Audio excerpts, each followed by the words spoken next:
Jesus wants to speak, so I'm going to speak with Jesus. Come, divine, welcome, speaking my speaking. Welcome to another teaching, folks. Delighted to have you here on the channel. This is volume 19, August 29th, 1926. Jesus interrupted my speaking with unspeakable tenderness, pressed me so very tightly to himself, and kissing me, told me, "My daughter, how beautiful on your lips is the prayer for the triumph of the kingdom of the supreme will. It is the echo of my own prayer, of my sighs, and of all my works." When I was preparing this, folks, and pondering this volume entry, it dawned on me all the things that we pray for all the time. We all have our concerns, worries, and so on, our family issues, health issues, and so on. They're all very pertinent. I'm not negating them in any way, shape, or form. But it dawned on me. Jesus' prayer for the triumph of the kingdom of his supreme will. When he was dying on the cross, this is something that he was suffering for. And he has wanted to see this for 6,000 years. And he's revealing his heart to us.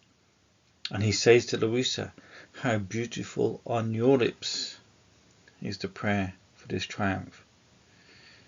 Can we make that our prayer? The triumph of the supreme will. Those of you who've got the rosary booklet that I've sent out to people, you'll notice it's a repetition, almost every petition. The triumph of the kingdom of the divine will. It's in there in a number of the petitions, if my memory serves me right. So this prayer for the triumph is the echo of his own prayer. Now, I want to see what you wrote about the title to be given to the writings about my will. And as he was saying this, he took this book in his hands, and he seems to be reading what was written on August the 27th. I think this was in my previous video, but here it is. The Gospel of the Kingdom of the Divine Will. Folks, the Gospel of the Kingdom of the Divine Will. We talk a lot about the Book of Heaven and the call to the creature to return to the purpose, the place and the order for which it was created by God. So Book of Heaven is used a lot. We don't talk very much about the Gospel of the Kingdom of the Divine Will. And I think we should, because this has been approved. Yeah, this is an approved writing. And this is important and beautiful. I mean, when I look at those words on the screen, just up here, there we go, got to get used to it, my fingers pointing, just over here, it's in the opposite direction to the screen.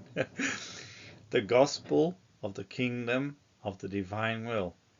There is power in those words. There is power in them. There's no other gospel called that. The Holy Gospel according to Matthew, the Holy Gospel according to St. Luke, the Holy Gospel according to St. Mark, the Holy Gospel according to St. John. What about the Gospel of the Kingdom of the Divine Will? It might take a bit of courage to be able to proclaim it like that. Let's see. Now, this is back to Jesus. As he was reading, he remained pensive, as though placing himself in profound contemplation, in such a way that I did not dare to tell him anything. I could only hear that his heart was beating very, very strongly, almost wanting to explode. I encourage you to listen to what is being said here. He placed himself in profound contemplation as he considered the title, The Gospel of the Kingdom of the Divine Will. Contemplate that mystery. Remember the parable of the sower?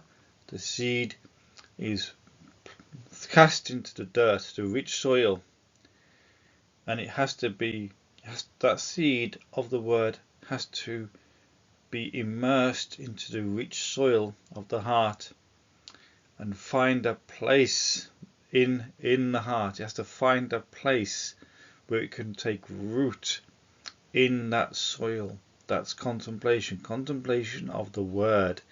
Let's follow the Master. Let's follow his way. Then he pressed the book to his breast, saying, I bless this title. I bless it from my heart. And I bless all the words that regard my will. So every word that we are reading has been blessed by the King of Kings, the Lord of Lords, the Master of Masters. Raising his right hand, like he does in that Divine Mercy image, with enchanting majesty, he pronounced the words of the blessing. Having done this, he disappeared. Volume 27, September the 17th, 1924. Afterwards, my sweet Jesus gathered all the books written by me on his divine will. He joined them together, then pressed them to his heart, and with unspeakable tenderness, he added, I bless these writings from my heart. I bless every word. I bless the effects and the value they contain. These writings are a part of myself. So folks, as you read the writings on the divine will, as you listen to people speaking the writings, now just bear in mind, it's not just about, like here I am explaining the writings, it's not just that. It's when I speak the actual words from Louisa's writings. Those words have been blessed from the heart of Jesus. Every word. And then Jesus says, I bless the effect and the value they contain. So the effect that that word has upon you, when you feel the word of the gospel of the kingdom of the divine will penetrating your heart, drawing you into a contemplative encounter with God. That is a fruit of the blessing that Jesus gave them way back in 1924. And remember, every time you read these writings, you're reading something which is a part of Christ himself. Fiat voluntas tua.